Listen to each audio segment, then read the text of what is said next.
Hello friends, welcome to my YouTube channel.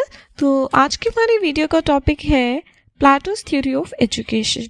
इसमें हम पढ़ेंगे कि उसकी पूरी एजुकेशन की क्या फिलॉसफी थी, क्या थ्योरी थी प्लेटो की, एंड ऑल्सो उसका क्रिटिसिज्म क्या था।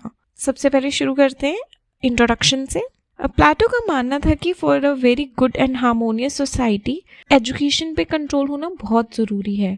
बिकॉज उसका मानना था कि एजुकेशन एक बेस है जिससे वो स्टेट को और उसके सिटीजन्स को कंट्रोल कर सकता, मोल्ड कर सकता है। And also thinker like Rousseau also said कि the Republic was hardly a political work at all but was the greatest work on education ever written. If you are writing your answers you can quote this.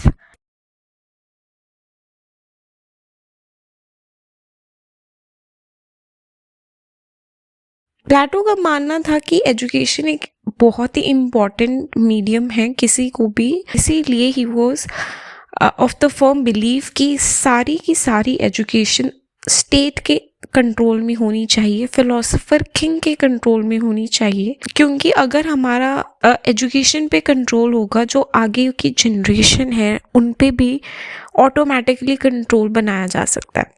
जैसे for example हमारे 1947 में भी जब हमारा ये independence कैसे मिला, इसमें बहुत बड़ा जो योगदान है वो एजुकेशन का रहा है। क्योंकि जो न्यूज़पेपर्स हैं, आर्टिकल्स हैं और भी जो एजुकेशन के थ्रू ये नेशनलिस्टिक फीलिंग जगाई गई थी, तो वैसी चीज़ों को अवॉइड करने के लिए ही प्लेटो इस फेवर में था कि सारी की सारी एजुकेशन का जो कंट्रोल है वो स्टेट के अंडर होना चाहिए, ताकि कोई भी ऐसी एक्टिविटी रोकी जा सके जो कि फिलोसोफर किंग के अगेंस्ट हो।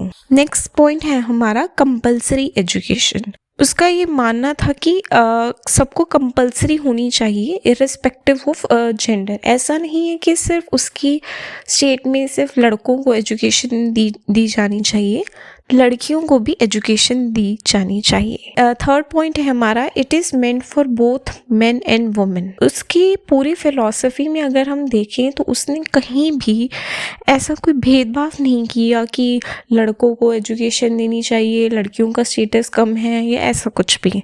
तो इसीलिए वो सेम ट्रेनिंग दी जाती थी लड़कों को भी और लड़कियों को भी। Moving towards our next slide, fourth point है censorship of art and literature. Plato का मानना था कि अगर हम सारा कुछ फिलोसोफर किंग की देखरेख में करेंगे तो कोई भी अगेंस्ट एक्टिविटी होने के चांसेस बहुत कम हो जाएंगे।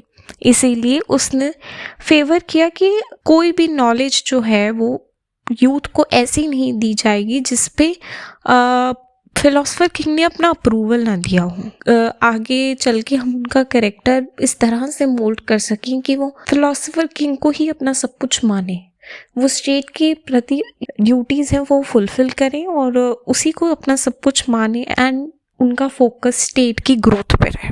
नेक्स्ट है रूल ऑफ फिलॉसफी। प्लेटो की अगर हम आइडल शीट देखें तो उसका जो बेस है कहीं ना कहीं वो यही है कि रूल ऑफ फिलॉसफर होना चाहिए, किंग की तरह है ये, जिसके पास सारी की सारी पावर्स हैं, इसके आगे पीछे कोई नहीं, and he is the central focus of plateaus theory. तो ये भी कहीं ना कहीं अगर हम देखें तो ये भी एजुकेशन से ही आता है, क्योंकि जिसके पास सबसे ज़्यादा नॉलेज वो वही जाके कहीं ना कहीं बाद में रूलर बनता है। तो बेस क्या है फिलोसोफर का भी एजुकेशन है, जो ये इसने अपनी थ्योरी ऑफ एजुकेशन बनाई, वहीं से निकल के कहीं ना कहीं बाद में फिलोसोफर किंग आता है हमारा। ये नेक्स्ट है जो प्लेटोस एजुकेशनल करिकुलम क्या है। तो इसमें एक्सप्लेन किया है मैंने ये फ्लो चार्ट के थ्रू कि 2 पार्ट्स में डिवाइड कर दिया है उसने एजुकेशन को।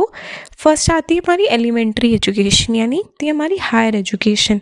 इसने बहुत ही अच्छी तरह से एज में डिवाइड किया है कि फर्स्ट एज होगी एलिमेंट्री में, फिर सेकेंड, फिर थर्ड, एंड सेम हमारे हायर एजुकेशन में भी उसने किया है कि फर्स्ट स्टेज होगी, सेकेंड स्टेज होगी। फर्स्ट है हमारा एलिमेंट्री एजुकेशन। इस फर्स्ट स्टेज में ये बात करते हैं 0 to 6 ईयर में, ताकि जब भी कोई भी बच्चा पैदा होगा वो अपने माँ बाप के पास नहीं रहेगा, क्योंकि वहाँ तो टेम्पररी मैरिज का सिस्टम हुआ करता था। तो वो जो भी बच्चे होते थे वो स्टेट अपनी तरफ से उनका पालन पोषण करता था। तो इसीलिए फर्स्ट स्टेज है हमारी उसमें क्या है 0 to 6 ईयर्स ऑफ एज के बच्चे लिए जाते। इसमें बहुत ही सिंपल नॉलेज दी जाती थी, like through examples, short stories. जैसे मान लो आज भी अगर हमें अपने बच्चों को कुछ अच्छी नॉलेज देनी हो, फॉर एग्जाम्पल हम टॉर्टोइस रैबिट की स्टोरी से देते हैं या ऐसा कुछ, वैसे ही सिमिलर वे में उसका मानना था कि एग्जाम्पल्स एंड स्टोरी से एजुकेशन दी जाएगी। सेकेंड स्टेज थी, इसमें प्राइमरी फोकस था म्यूजिक और जिम्नास्टिक्स में। म्यूजिक सोल के लिए बहुत अच्छा होता है और जिम्नास्टिक्स बॉडी के लिए। म्यूजिक का मतलब सिर्फ ऐसा नहीं है कि सिर्फ सिंपल म्यूजिक इंक्लूड किया जाएगा इसमें उसने लिटरेचर को इंक्लूड किया, पोइट्री को इंक्लूड किया और भी जैसे सिंगिंग वगैरह चीज़ों को इंक्लूड किया गया। जिम्नास्टिक्स में आया फिर एक्सरसाइज, डाइट कैसी होनी चाहिए, मेडिसिन्स कैसी होनी चाहिए, सेल्फ कंट्रोल और करेज जैसा चीज़ें सिखाई गई और इसकी एज लिमिट उसने सेट की 6 to 18 year. Moving towards the next stage, third stage थी हमारी कंपल्सरी मिलिट्री ट्रेनिंग। जब हमारा सोल रेडी हो गया, कहीं ना कहीं हमारी बॉडी भी रेडी हो गई और बेसिक जो नॉलेज उसको प्रोवाइड करनी थी बच्चों को वो सब प्रोवाइड होगी, तो उसका मानना था कि अब मिलिट्री ट्रेनिंग देनी चाहिए और ये 2 साल की ट्रेनिंग होती थी, 18 to 20 ईयर्स। नेक्स्ट है हमारा हायर एजुकेशन है, जो फर्स्ट स्टेज है उसकी वो 20 to 30 ईयर्स तक चलती है। इसमें क्या है, पहले हाई लेवल एग्जामिनेशन देना पड़ता है एट द एज ऑफ 20। जब उनको ये सारी चीज़ें नॉलेज जो पहले उन्होंने एलिमेंट्री में सीखी होती हैं, तो first level high level examination होता है जिसमें उनको एक टेस्ट देना पड़ता है। जो फेल हो जाते हैं इस एग्ज़ाम में वो दूसरी कैटेगरी में डाल दिया जाता है, जो पीजेंट्स है, मैकेनिक्स है, ट्रेडर्स है, क्योंकि फिलोसोफर तो वही बनेगा जो सबसे बेस्ट होगा। जैसे जो पास कर पाते हैं वो एग्ज़ाम, उनको एडवांस ट्रेनिंग दी जाती है, जैसे physical, mental, moral training. 30 years तक वही ट्रेनिंग दी जाती है। इसमें काफ़ी चीज़ें इंक्लूड की जाती हैं, जैसे हमारा मैथमेटिक्स हो गया, एस्ट्रोनॉमी हो गया, लॉजिक हो गया, अदर साइंस। क्योंकि प्लेटो का मानना था कि जो फिलोसोफर किंग है उसको हर चीज़ की नॉलेज होनी चाहिए। तो फिर सेकेंड स्टेज में क्या होता है, एट द एज ऑफ 30 फिर उनको क्या होता है, एक और बड़ी एग्जामिनेशन में बिठाया जाता है, grand examination, you can say it like a final examination. पहले क्या है, एज 20 में होता है एग्जामिनेशन, वो एक सिंपल होता है। फिर होता है उसमें से कुछ लोग चुन लिए जाते हैं, फिर उनको बेस्ट ट्रेनिंग दी जाती है। फिर 30 में होता है। अब जो फेल होते हैं उनको सेकंड कैटेगरी में भेजा जाता है, जो सेकंड सुप्रीम कैटेगरी है। वो कौन सी है, सोल्जर्स। और उनमें से भी जो कुछ पास हो जाते हैं उन्हें क्या किया जाता है, फाइनली फिलॉसफी सिखाई जाती है till the age of 35 years, यानी 5 साल और उनको इस एजुकेशन प्रोसेस में बिठाया जाता है ताकि वो और बेटर बन सके। फिर फ्रॉम द एज ऑफ 35 जो फिलोसोफर है वो रूल करना स्टार्ट करता है और 50 साल की उम्र तक वो ऐसे ही कंटिन्यू रखता है एंड आफ्टर दैट वो रिटायर कर देता है।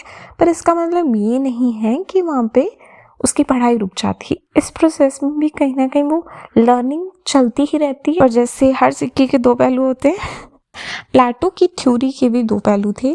काफ़ी लोगों का मानना था कि इसमें बहुत सारी कमियां थी जिसको सुधारने की ज़रूरत थी, यानी क्रिटिकल इवैल्यूएशन। तो हम अभी कुछ पॉइंट्स करेंगे क्रिटिकल इवैल्यूएशन के। सबसे पहला पॉइंट है मोनोपोली ऑफ स्टेट। सारा का सारा एजुकेशन है वो स्टेट के अंडर कंट्रोल होगा। सब कुछ फिलोसोफर किंग के थ्रू होकर जाता था, तो इसीलिए वो कहीं ना कहीं डेमोक्रेटिक चॉइस नहीं मिल पाता। आज फॉर एग्जाम्पल हम किसी भी टाइप की चीज़ें पढ़ सकते हैं अकॉर्डिंग टू आवर चॉइस। उस टाइम पे वो कह रहा था कि सारी की सारी चीज़ें स्टेट के अंडर कंट्रोल होनी चाहिए, तो इसीलिए this is very against democratic principles. Defective curriculum, इसका एक बहुत ही डिफेक्ट ये लगता था कि कहीं ना कहीं सारा, अगर हम एजुकेशन प्रोसेस देखें, बेसिक मोटिव कहीं ना कहीं ये था कि फिलोसोफर किंग बनाया जाए। तो एक बहुत बड़ा डिफेक्टिव करिकुलम लगता है थिंकर्स को, क्योंकि उनका मानना है कि कहीं ना कहीं इसमें कुछ प्रैक्टिकल नहीं था, कोई उसको आगे इंसान यूज़ नहीं कर रहा था, बस एक वे था किंग बनाने के लिए, फिलोसोफर बनाने के लिए। नेक्स्ट है इट इग्नोर्स द एपिटेटिव क्लास। जो थर्ड क्लास है हमारी, पहली हमारी जैसे रूलर्स, फिर आती है सोल्जर्स, फिर थर्ड हमारी जो एपिटेटिव क्लास है उसको कहीं ना कहीं इग्नोर ही कर दिया जाता है, क्योंकि वो तो बेचारे पहले ही निकाल दिए जाते हैं। सब जो एजुकेशन है वो सिर्फ उनको ही दी जाती है जो आगे बढ़ते जा रहे हैं, वो बाद में सोल्जर्स बन जाते हैं एंड देन रूलर बन जाते। एपिटेटिव क्लास को तो बहुत पहले निकाल देते हैं। इसीलिए कुछ थिंकर्स का मानना था कि एपिटेटिव क्लास को बहुत हाईली इग्नोर किया जाता है। फोर्थ है हमारा एब्सेंस ऑफ वैरायटी। प्लेटो ने मतलब ज्यादा ध्यान नहीं दिया कि हर इंसान अलग अलग होता है, तो हर इंसान अलग अलग होता है तो इसका मतलब ये भी है कि उसकी चॉइसेस भी अलग अलग होंगी। जरूरी नहीं हर इंसान की चॉइस मैथमेटिक्स ही हो। देखो, अगर हम अपने फ्रेंड्स के ग्रुप में भी देखते हैं तो किसी को ज़रूरी थोड़ी ना है कि हर किसी को लॉयर ही बनना हो। किसी को मैथ्स पसंद हो सकता है, किसी को मेडिकल फील्ड में इंटरेस्ट हो सकता है, किसी को आर्मी में जाना हो सकता है, किसी को कुछ। फ्रेंड्स का ग्रुप तो बहुत दूर की बात है, फैमिली में भी कभी वो चॉइसेस नहीं मैच होती, करियर चॉइसेस। तो प्लेटो ने कैसे मान लिया कि सेम काइंड ऑफ एजुकेशन सबके लिए सही है। नेक्स्ट है इट इज़ को एक्सटेंसिव विद लाइफ।